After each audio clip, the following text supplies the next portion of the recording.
Habang patuloy pa rin si EJ sa kanyang punishment na mag-ipon ng tubig sa drum, patuloy naman ang pang-aasar ni Shai. Kailangan mo pa siyang i-drain? Oo. Hala, nakakailan ka na? 25. Ilan? 25. Kailan ka nag-start? 5 days na yata. Oh my God, another 5 days pa. Jackpot ka dyan, balato. Sabihin mo kay kuya, wala pang isang tabo yung nawiwiyong dyan.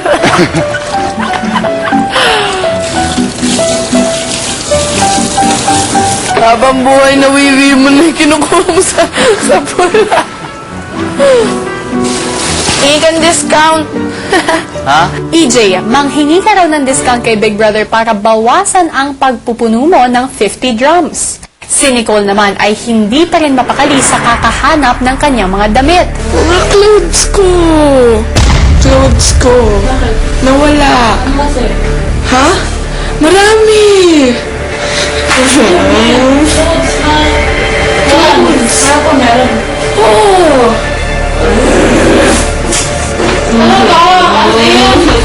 Bigyan ko na ako space sa laundry.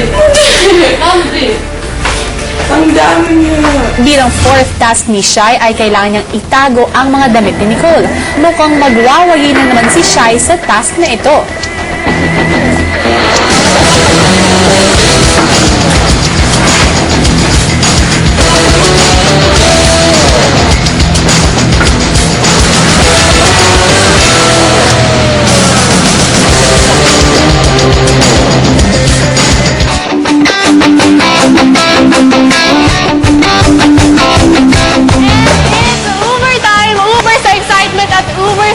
Nakita naman natin na nagawa nga nito si Shai ang kanyang ika-apat na task at yan ay itago ang damit ni Nicole. Pero malaman naman kaya ni Nicole na si Shai nga ang nagtago ng kanyang damit.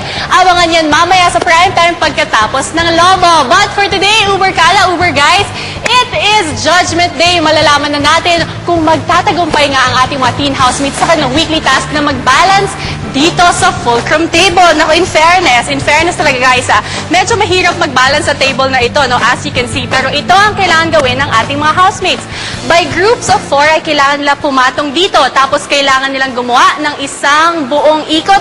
Tapos kailangan pang magpalit ng place ng magkakatapat na mga housemates. Kailangan makapatong ang lahat ng mga housemates at magawa nila ito within the playing of the song of Pinoy Big Brother Teen Edition Plus. At yan ay ang Kabataang Pinoy. Kailangan pag matapos yung song, tapos na rin sila. At syempre, kung may mahulog na isang housemate, ay ibig sabihin, talo na sila sa weekly task. Nako, talagang I have to say, medyo mahirap talaga ang task na ito. No? Kaya ang ating mga housemates, 50% lang ng kanilang budget ang kanilang ipinusta. Pero in fairness naman sa kanila, ay nag-practice talaga sila ng maayos. At yan ang ipapakita ko sa inyo ngayon.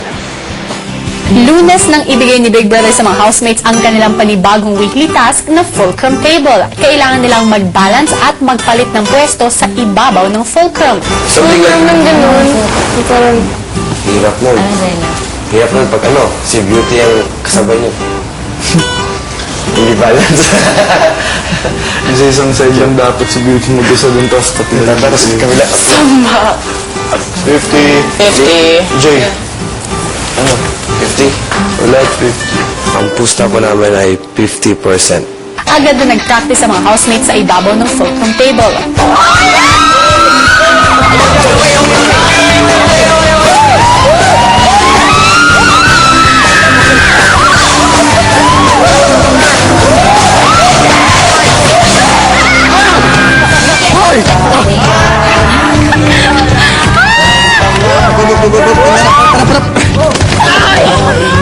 Ilang beses na rin silang nag-practice para sa weekly task na ito at maraming beses na rin silang nabigo na i-balance ang lamesa. Go! Si Beauty lang po na Right foot! Wait! Nice! Done! Next! Ano ko nasa? Huwag niyong i-concentrate sa isang ano. Sa may way ako, sa may way. Okay. Hindi siya mag-hawak-kamay mo. Hawak-kamay. Bukasan niyo pa. Konti. Samantala, ibinigay na rin ni Big Brother ang weekly task ng mga guardians. Ang weekly task ninyo ngayon, linggo, ay tatawagin kong Last Guardians juggling, kung saan ang bawat guardians ay kailangan mag-juggle ng tig-3 bola sa loob ng 2 minuto. Sa pagtatapos ng linggo ay susubukin ko ang inyong natutunan. Kapag may nalaglag, eliminated na kayo sa game. Medyo mahirap ang weekly task ng mga guardians, kaya agad silang nag-practice. So, tig-3.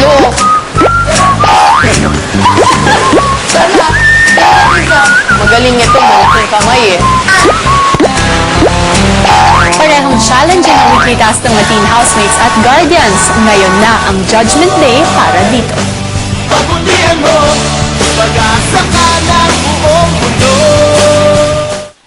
Bye! Marami nang ang best na itry ng ating mga teen housemates. Pero syempre, ang pinaka-importante ay ang performance nila today. So, bago natin silipin ang magiging weekly task performance ng mga housemates, ay gusto ko lang sabihin sa inyong lahat na bukas na ang araw na malalaman natin kung magkano nga ba ang napanalunan ni Shai dito sa kanya mga tasks through the whole week. At dahil nga hindi siya naging successful sa task niya, naiposes itong si Robbie. Ang biggest bale na actual pwede niyang mapanalunan ay 40,000 pesos. At sa lahat ng mga nag-text nitong buong linggo para sa aming poll, nako, you have a chance to win as much as 20,000 pesos at via electronic raffle. Lahat ng bumoto ay madodraw bale at in the coming days ay i-announce namin kung sino ang very lucky winner niyan. Kaya thank you sa lahat ng mga nag-text at nag-vote. Pero syempre kung naging matagumpay ba si Shai sa mga tasks na ito, yan ay inyong abangan sa primetime at syempre over the weekend. Okay, for now, bago actually i-perform ng ating mga housemates, sisilipin muna natin ang kanilang konting practice. One song lang? Yeah, one song lang. Sila.